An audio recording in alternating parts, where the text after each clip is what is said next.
all smudged. It was done at like 3 o'clock this morning. Oh my goodness. Is that when you start your day? Yeah, my alarm goes off to Every keep me day? asleep. Yeah. Oh my gosh. When do you go to bed? So, I mean, in a perfect world, like 7:30, but I Yeah. have been stuck in the bad cycle of naps where I'll come Yeah. home and I'll be so tired, I'll fall asleep for like an hour and a half, and then I'll be like, "Hey, let's hang out." And it's 11 p.m. and I'm like, "Oh no, Oh this is no. going to end Oh poorly." my gosh. And you guys run Monday through Friday? Mhm. 5 to Wow. 9 a.m. That is hard. So I will, after the intro, we'll kind of just launch in, and I like to know how people grew up and what their influences were as kids, how they ended up in their career, and then I'm just going to ask you a couple things specific to being a woman in your field and kind of your career trajectory and how you ended up here.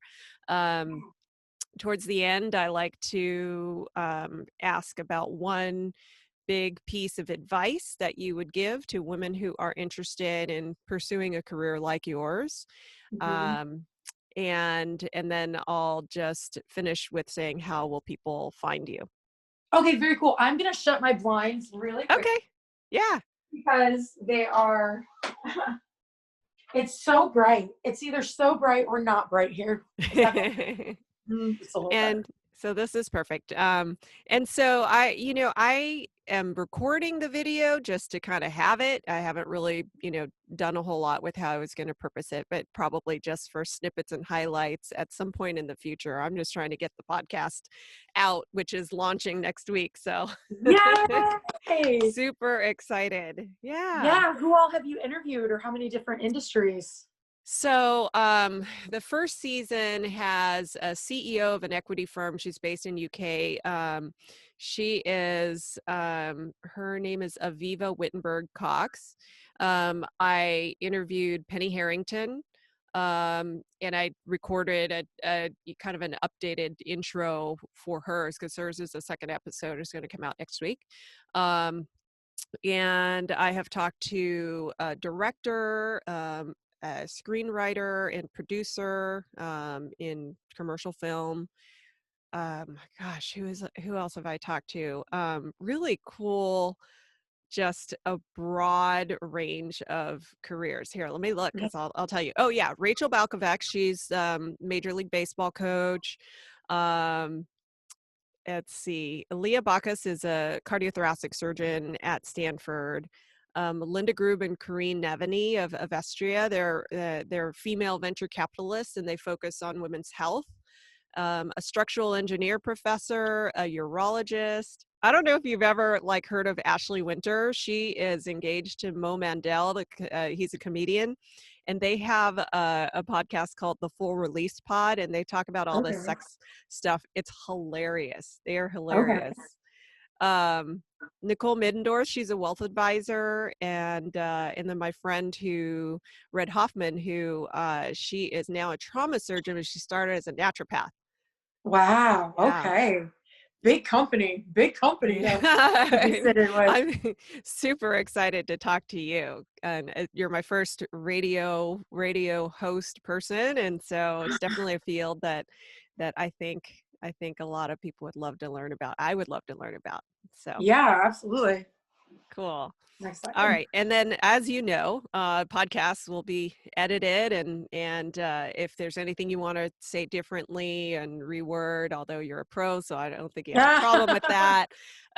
Feel free to do that. I use that luxury all the time because I'm like, oh crap, I messed up. Let me start that question again because this Yeah. is definitely a new venture for me. So. Yeah, that's so cool though. That's really cool. Especially I love that it's all supporting women. That's so huge. Absolutely. Yeah. Okay, so I'll pause for a second, and it's okay if I call you Liz through the Yeah. thing? Okay. Yeah. All right. What should I call you? Do I call you Call me by Nancy. prof? Call you Nancy? Okay. Nancy. Yeah. Okay. All right. I'm so excited to talk to you, Liz. Thank you so much for being on with me today. I'm very excited to be here. I'm in good company. So I have to tell the audience how we met in person the first time. We met because we kind of teamed up to deliver some donated masks that my friend from Ta Handbags so kindly made out of surgical wrap material. And in the middle of the COVID crisis, we teamed up to make the delivery to Multnomah County. And when I met you, and I was just we were talking before we started, I was so excited to actually see you face to face, because when I met you, you had a literally a hat that I think was 6 foot diameter, like guaranteed social distancing, and of course we're all masked up. And so that was our first encounter. So I was really excited to kind of talk to you in this setting today. The larger the hat, the smaller my frame looks from a distance. So I'm a big fan of giant hats. That's awesome. And and I also think you have like the best last name, because I like whenever I look at it, I'm just like Liz Luda. I don't know. I'm sure somebody said that to you already, but it's very cool.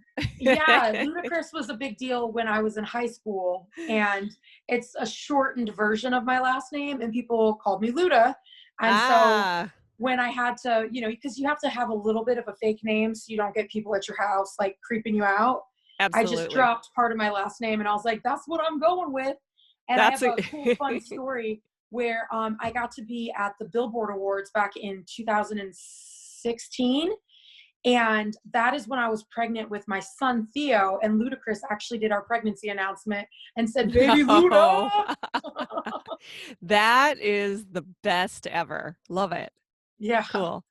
So, it occurred to me after getting to know you a little bit and hearing about your career trajectory that while we hear women voices on radio, so much of the time these are co-host positions. It's very rare that women are actually anchors of the show. So you are kind of like a unicorn. Yeah, there's some of us out there. And it's getting better as more time goes by. But when I got offered the job I currently have, on the interview, I was on a phone interview, and it was like 45 minutes into it before I realized they wanted me to be the anchor. And I literally was like, what? Me? A woman? Yes, I would love this. I had like no idea that that's even what I was interviewing for. That's I thought amazing. I was interviewing to be a co-host, because I just assumed. Awesome. Because that's the regular usually, especially because I'm from the South, and in the South, like I've never, before I got this job, which I've done more research now, but before I got this job, I actually had never heard the woman's name come first in a morning show, ever. And that's like industry. So like, it was a really big deal to me, and I take a lot of pride in it, and I absolutely love where I currently am. It must feel really good to have an organization behind you that is supporting you in this role.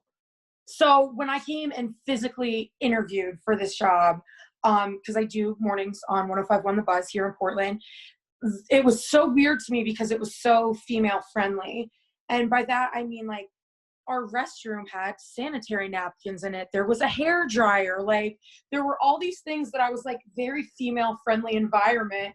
Okay, this is very weird, but very cool at the same time. And what's awesome is like the head boss lady for where I work, it's a female. I've never seen that before. She's like the market manager, and she's over everyone, and she's a woman. And I was like, this is amazing. That's fantastic. Maybe I need to talk to her too. Yeah. Oh, absolutely. Her name is Kim Martinez, and she is fabulous. That's awesome.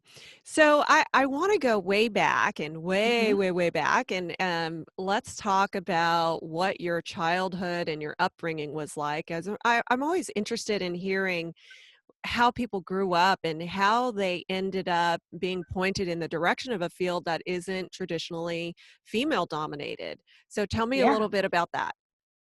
So I actually grew up in upstate New York, and when I was in 6th grade, we moved to North Carolina to a very, very tiny town, and I was a misfit. I did not fit in.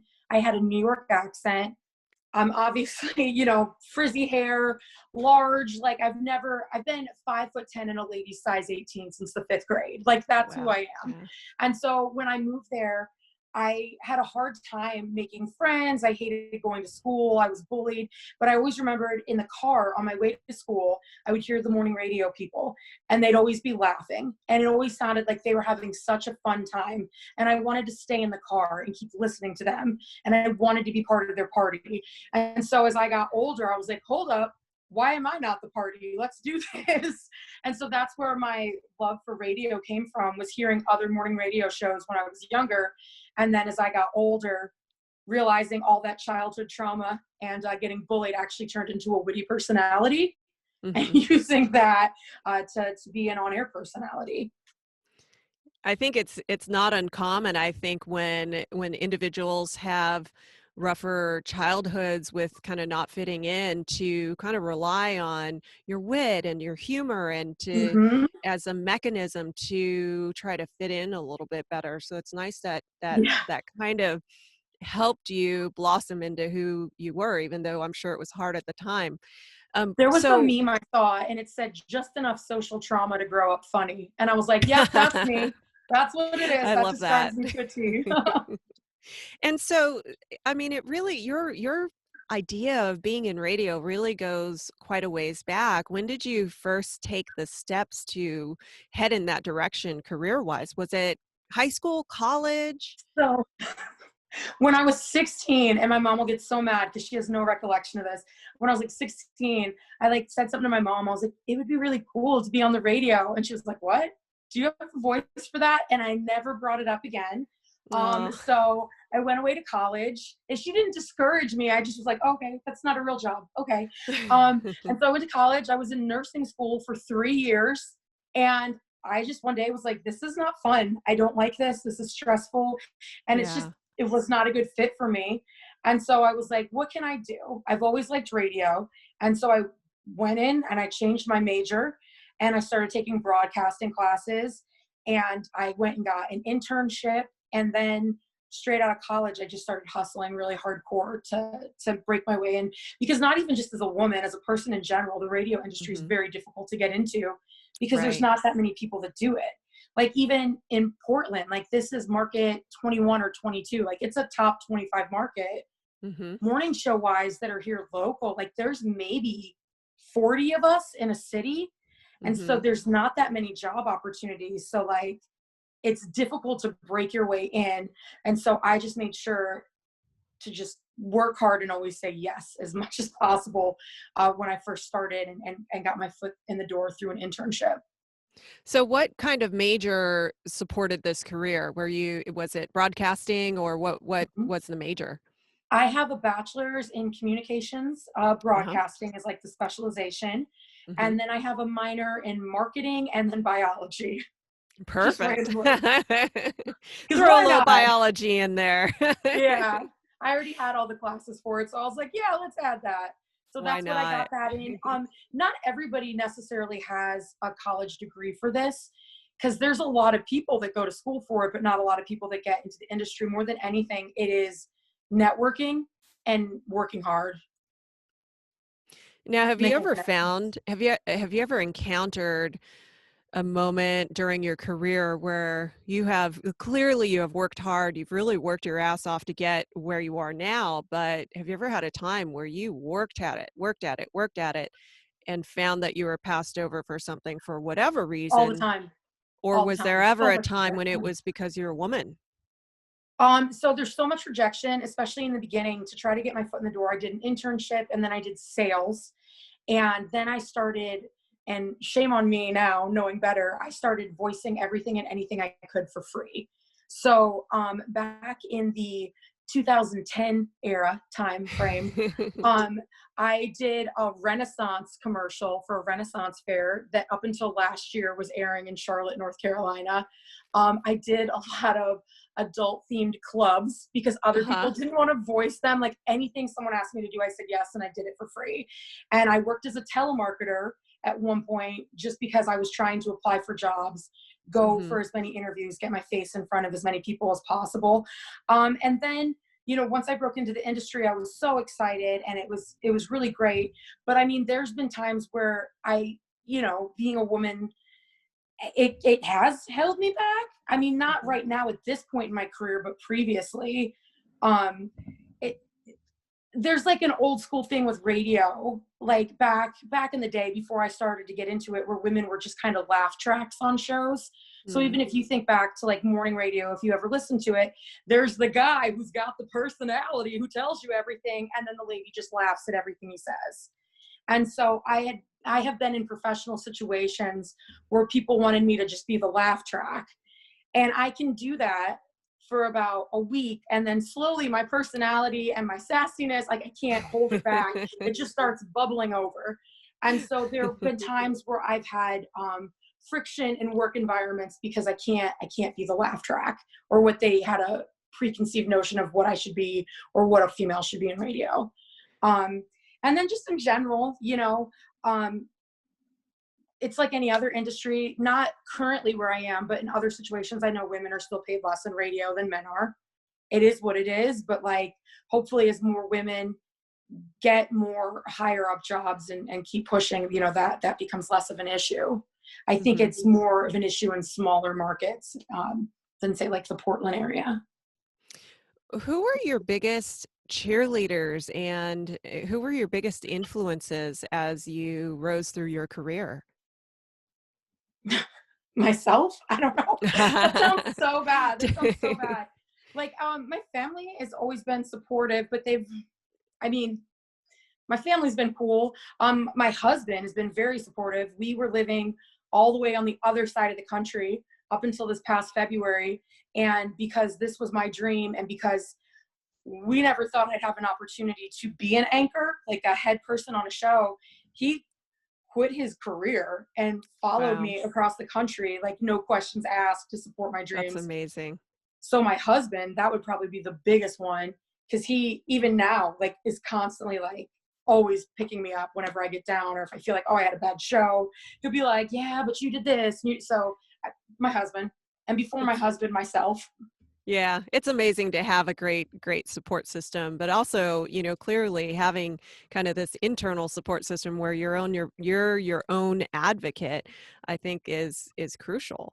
Who Yeah. who did you I mean, if there weren't a lot of women in these anchor positions, who served as a role model? Who did you look up to say, "Oh, I want to be there someday." So, I mean, there's always been different radio shows that I've liked and listened to growing up. I'm from Charlotte, North Carolina. So there was Bob and Sherry, Matt and Ramona. Those were the people I was listening to. Fred and Angie. They're in Chicago now. But so, like, there were people I listened to. But literally, until I did the phone interview for this job, it never even dawned on me that I could be an anchor, like, ever. It didn't even cross my mind. And shame on me, because, like, I believe in myself and I believe in my talent, but like I didn't think it would happen. Like, it just didn't seem like a feasible career path until all of a sudden they were like, no, this is what we want you for. And then my mind was blown. Like, after I did the phone interview, because I lived in an apartment at the time, I like drove my car into a parking spot and like did it just by myself. And I came back and my husband was there. And when I walked in, he was like, how did it go? And I was like, they want me to host. What? Like, I was so like unbelieving of that circumstance, because I just didn't know that was a thing. And it's just because I'd never even heard of it to think to pursue it. I think when you look at some of these really successful entrepreneurs and these very successful leaders, there is a subset of population out there who really just the whole the sky's the limit thing is inborn, but I feel like the majority of us set limits on ourselves, and we don't always know where it comes from, But I right? didn't even know I was setting a limit up until that moment. That's the thing, is I've always thought I should be paid equal. I should be able, like, Yeah. I'm very female empowerment. Like, I grew up as a Girl Scout. I believe we are capable of everything that anybody else can do. But it just never even dawned on me that I had set that limit. But I knew up until that point in my career, there was frustration that was starting to build within me, because I was seeing situations where there were people that were making substantially more money than me, and Mhm. I was wearing a lot more hats than they were. And then every time they left, I would have to train the new person that came in to basically have the host position, over Right. me. And that was Right. very, very frustrating, which is what led me to even seeking employment elsewhere from where I was before this job. And, you know, being I'm trying so hard new-ish. not to like burn a bridge. I don't want to say anything where it comes back and like a former employer is like, how dare she, because everybody's given me a chance. Like that's the biggest thing Right. is since it's such a Yeah. hard industry to get into, I'm thankful for everyone who gave me a chance that led to another chance, that led to another chance. But I would be foolish to say that there have been places in my career where I haven't been treated differently as a woman. There's one specific instance that really just lit a fuel underneath me where I was also I worked with like promotions and stuff, and Mhm. one of our vehicles would not crank. And I brought a vehicle over, tried to jump it off. It needed a new battery. And the next day at work, there was a gentleman who told me I didn't know how to crank a car. And he made me go outside while he showed me. And I was 30 at this point. Oh boy. Like, it's not like I had just gotten a driver's license. And I know that if I had been a man in that situation, they never would have done something like that. There's little Right. pieces like that that you're like, oh, that's not cool. That's not cool. Yeah, it's that unsolicited advice, you know, help the helpless woman. Yeah. And sometimes Yeah. it's really misguided, you know, and maybe this person had their heart in the right place, but it's that implicit bias that exists, I think, Mhm. where they're like, well, somebody's got to show her, you know, poor Yeah. her if she doesn't know how to crank a car. Like, I'm sorry, what? Excuse me? Like, yeah. So that was one of the situations where I was like, this is not okay, fine. And that's the kind of stuff that fuels me. And like I said, I know that I'm very lucky to be in the position I am right now, especially in this industry, because there's so many people, that have lost jobs and everything, especially, and I'm sure, in every industry with, COVID-19, I feel very blessed and lucky right now. But yeah. So you're relatively newish to Portland, and Yes. what was it like pivoting? I know you said that your company that you're working for now is super supportive, but what was it like pivoting to a new station, a new show, a new co-host, and establishing yourself as a leader? Because it seems like all of those things would be challenging for anybody. And then what are some of the unique challenges that as a woman you also experienced in that scenario? So I'm very lucky that every person I work with right now is fabulous. I work with Mike. I absolutely love and adore him. He supports me on air and understands. Because, okay, this is answering a question you didn't ask, but I feel like it's important to answer that I'll question. take it. There, I'll take it. there's like this preconceived notion that women don't like to hear other women. And it's a thing in radio, and they're always like, oh, women don't like to hear other women. They're catty. It gets all weird. And it's dumb. It's so dumb. And especially like on a station I'm on, like we're a hot AC station. Women are listening. We're catering to women. Why would you have somebody that doesn't know what a woman's thinking about or going through leading the show, like picking the topics? Mhm. So in the situation where I came from, there were instances where I was like, why are you talking about that? That's so boring. That's not even interesting. Like I'm falling asleep across the board from you. And so when I moved here, it was really great because Mike's really supportive in the sense that like, he's like, listen, I'm a dude. I don't know. Whatever you think we should talk about, that's what we should go with. And that's so nice and comforting and relaxing to have somebody that's like, hey, you take this here. But then on the other end, there's so many things that he's better at than I am, that I'm so thankful that we got just kind of smushed together, because he's way better at the technical aspect. There's a thing within like radio breaks where you're supposed to like reset. If I start to wander off topic, he's able to pull me back in. Like it's a very cohesive and great relationship. And we've only worked together for like 3 months now. And so I came in and I immediately felt supported. The other thing that was just bizarre to me is in other points in my, career, I feel like when I would be in like group settings or discussions, no one would listen to what I was saying. Like it was a running joke with another gentleman I had worked with before that if I had a good idea, he'd repeat it 10 minutes later and everyone would love it. And so I came here and it's so great. I have this amazing boss. His name is Scott. And like they come to me seeking my ideas. And I'm like, what is this? Oh my goodness. You take me seriously. Thank you so much. And It's so that's super been, refreshing. yeah. So that's what it's Yeah. been. It's like I drove across country. It took me like 8 days to drive here. And the whole time I was nervous and I was, I don't know. And then my first day of work, it was like, all of that was gone because it was such a great environment and there was such good culture there and everybody was supportive. And at no point have I ever never felt like I am not listened to or not appreciated because of, being a female or any other reason, which I think is rare in a workplace. I think when you're thinking about gender equity or even racial equity in any workplace, it's not the woman's job alone. It's not that person who is in the underrepresented group, their job alone to help create that equity, to fight for that equity. I mean, we think a lot about, we talk a lot about having allies, and in this case, like the he for she kind of Mm-hmm. movement, and that was something that even in the short time that we spent together, I kind of appreciated that dynamic. Yeah. Um, between you and with Mike. And so Mm-hmm. that it's really nice to kind of have a partner in crime, so to say, that is on that same wavelength as you.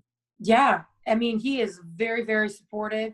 And I don't feel like we've had any issues where it's been like, well, I'm a dude, so let me like, no ego, none of that, which is so great. Because there's so many, other people I've worked with in the past, and it's radio in general where there's a lot of ego with some people. And I have not encountered ego yet at my current place of employment. Like it's been amazing. And maybe that's a little bit of the Portland Shangri-La. It's kind of Yeah. like, you know, except It's a lot very of people laid here in back. Portland would say, except don't move here. Yeah. No, No, I actually, love it's it. it's really wonderful. I am so happy to have you here as as a leading voice in radio. It's very exciting, and I think you guys have done such a nice job, sort of pivoting with the times and really having a good presence on the web as well, Mhm. and just sort of having your footprint a little bit everywhere. Did you have a hand in that as well? I mean, I get to work on and pick topics for what we're going to discuss. Hmm. I love social media. I'm probably one of the few people that says that. I am always on my phone. I love Instagram. I love Facebook. I love Twitter. I always like to see what everyone's doing, which is where, we get ideas for what to talk about. And, oh, we need to post this or we need to post that. We have a web person in place. His name's Will. And so he is fabulous and on it. But like, whenever there's something I want to post, I can just go ahead and post it. But then I have my own social media following as well. So I'm also working on that because it's my own brand and my own Hmm. identity that goes along with the station. Hmm. Because honestly, the radio station doesn't want 50 pictures of my kid in a day. But my personal page, Right, some people might. yeah, they'll be like, "Where's the news in that?" Okay, he's eating an ice cream cone. That's okay. So, have you ever thought back to a time when, you had high hopes for something and you just had either a major fail or just a major setback? And how did you deal with that and how did you get back up? So one of the things that can be stressful is if you're in a morning show position, usually if there's two of you, you move together. You're usually a Mm-hmm. package deal. And Mm-hmm. so there's been a couple times where I've been the person left behind. And about a year ago, which is when I started, looking for other places, the gentleman that I was with, he ended up accepting another position. And there is this overwhelming fear and this just pit of doom in your stomach because every time that has happened, wherever I worked would be honest and be like, well, we don't know if we're going to keep you. Yeah. Like, it's like, and even if, at that point I had almost 8 years of equity in that market and you're not going to keep me. What are you talking about? Like, is my worth only worth what that man brought to the table? And Mm-hmm. so usually I eat my emotions. I cry. And then I just start sending a lot of emails and try to make as many connections as possible. And that's the only thing you can do. And there's a lot of rejection in this industry. They say if you're trying to find a new job, you have to give yourself 6 months to a year because in the whole country right now, there's maybe 4 openings, like it's Wow. not, and everyone's competing for those same things. And Yeah. so before I landed this position, there were other jobs where I would be in the running and I had just gotten, they just ghosted me, which is what they do in this industry, where they Oh just man, ghost you because they don't want to tell you no. Because they're that's like, oh, rough. what if that's a connection I need one day? And so like all last summer, I just kept getting ghosted after like being like, okay, maybe this will be my new city. This will be my new place. And then they just disappear. And I'd be like, oh, no. That is a rough thing to go through, and I think it's not just about, the company hiring you. It's about you kind of deciding on what city might fit you and might fit Yeah. you and your family. And so I think I would imagine you would spend a lot of time kind of picturing yourself there. And there's a lot of that mental homework that has to be done even before they get back to you about, a job offer. And so it's got Even to be even if you emotionals just up and apply, low, highs and even if I lows. just applied for a job, I'd start being like, well, let me look at what the housing market's like there. Yeah. Let me look at schools. Because my son, he's 3 right now, which made it a good time to make the move to Portland because Hmm. he's not like in school yet. And that weighed into it and was a factor. Looking at Portland is the low crime, the good schools, and we live in Washington. We're across the state line. And so Hmm. everything just looked really nice and it lined up. And I'm lucky that I happened to happen into this job.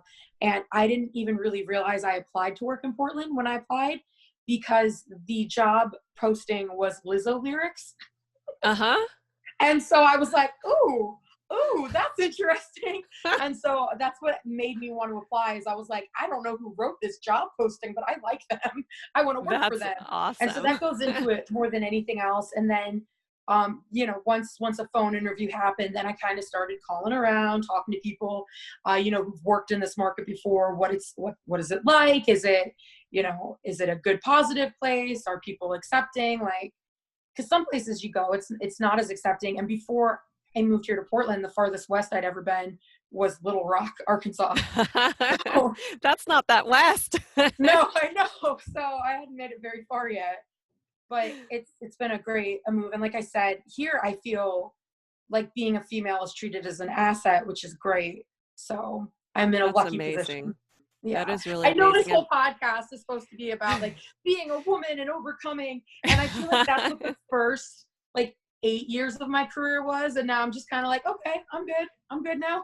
But this is so important for women out there to hear, and women and men just to hear what exists in certain corporate cultures, what exists within radio culture, and kind of also how good it could be, not just for Yeah. women, but if it's good for women, it's going to be good for everybody. And Yeah. so it's really great that you have found your spot here and you have found like your people Yeah. It's really nice. who are supportive of what you do. Have I'm you sorry. I ever? feel like I'm a boring podcast because I don't No, have not like at all this all. adversity. Like I got picked on No, when I this was is younger. great. I worked really hard. I voiced some strip club commercials and then I had to be, a second mic for a really, really long time. And then I got to where I am now. The only like, I guess, openly whatever adversity story that I have is there was a gentleman I worked with at one point, and because he didn't like how I detracted the attention from him, he got a recording of my laugh and he would turn my mic off during breaks and just play a recording of my laugh. So Oh like my God. there's been stuff throughout my career where I've just been like, well, that's not right. I don't like Yeah, that. I'm gonna stand up against that. But now everything is in a place where I don't deal with anything like that. I don't right. encounter that from anyone in my place of employment. I think it's important to talk about that, and I would say that I think that a good podcast doesn't necessarily have to be all about adversity. I think you certainly have had adversity, and I think that it's important to show that this type of a work environment is possible and what it Mhm. takes to create this kind of an environment that's supportive of women leaders, supportive of you as an anchor. So I think don't even sell yourself short. This is going to be one of the best podcasts, I think. I'm really So, good with celebrity gossip. If you need any of that, just dropped in here. so tell me what you would tell someone who wants to follow in your footsteps. What would be your number one important piece of advice for them? Be likable. I know that sounds really silly, but people like to work with people they like. People like to Yeah. recommend people they like. People like to reach out to people that they like. And so just be a likable person. Don't, if you get told no, don't be bitter. Don't be a jerk about it, because they're going to remember that. Always Yeah. just be the best version of yourself, I guess you can be. I know that sounds silly, but to just don't, you're going to get a lot of rejection, a lot of rejection and a lot of frustration, and don't let it affect you. You can't take the highs and the lows. Like, just try to keep it flat and even keel, and keep pushing through. And as long as you work hard and you're talented and likable and, somebody that people want to work with, that's how you get ahead. I think that's how I got to where I am, just being Yeah. likable. It sounds like just kind of moving through life and career with some grace really Mhm. gets you a long way. Yeah, and it's fine to cry and get mad. I've got Coldplay in my car. I've done it many a time. But just save face in front of everyone else. Oh, okay. And obviously I'm not saying don't speak up for yourself if there is an injustice. But if it is just disappointment or, extra work, like just keep on keeping on. Like, I worked my wedding day. I literally got up and did the morning show and then went and got married that day. Wow. Like, that, you just have to work hard, but also do it while not being mad at people. That don't resent people for the fact you have to work hard. Yeah. And if you're doing something that you love, then hard work is okay. Yeah. Yeah. Yeah, I I don't mind agree. working long hours when it's fun and it's good and it's enjoyable. I would way rather work long hours, doing something related to radio than, work shorter hours being in a job I'm miserable at. Yeah. And I think the other message there then is just follow your passions, right? Yeah. Yeah. Yeah. And So, and if it doesn't immediately work out, just keep trying. Just keep trying, put yourself in front of as many people as possible and make them like you.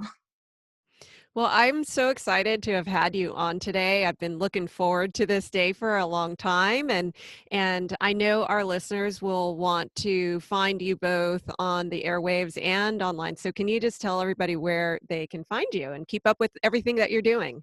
Yeah, so I do mornings on 105.1 The Buzz, which is here in Portland. You can also find us on radio.com. You search 105.1 The Buzz. It's Liz and Mike in the morning. We have like a little podcast section where you can hear best ofs, or you can stream us live for the show. And then if you want to follow me personally on Instagram and Twitter, I'm at Liz on the radio. Super simple. And then on Facebook, it's Liz Luda, and that's Luda, like the Chris Luda. Yes, and you have to say it that way. Luda. Yeah, I know. That's I know. right. Thank you so much again, and I know our listeners are going to really like this episode, so I really appreciate you being on. Yeah, thank you for asking me. I'm honored. Thank you. All right, that's a I wrap. feel like I was boring. Was I boring? I'm used to talking in No. 3 minute like snippets. I'm like, ah. No, not at all. Like, I loved every aspect of your story and kind of how you came to be here in Portland, and I think it's going to be great. I really Okay, do. yay. Yay. Yeah. Oh, it's wonderful. Are you guys hanging in there still? Yeah, Yeah. Do yeah. you go into the station to record? Are you guys going back I'm into the live office, or are there. you? So what they did is the only people pretty much that are allowed in the building are the morning shows. And Uh-huh. that's to keep it very minimal. So anybody that's sales, marketing, promotions, anybody that can work from home works from home. Hmm. And then we just have tons of disinfectant everywhere. Every Yeah, I surface, bet. they clean every, before your shift, you clean your area. After your shift, you clean your area. Like, I'm and sure so there's a far we've lot of always been. spitting on the mics.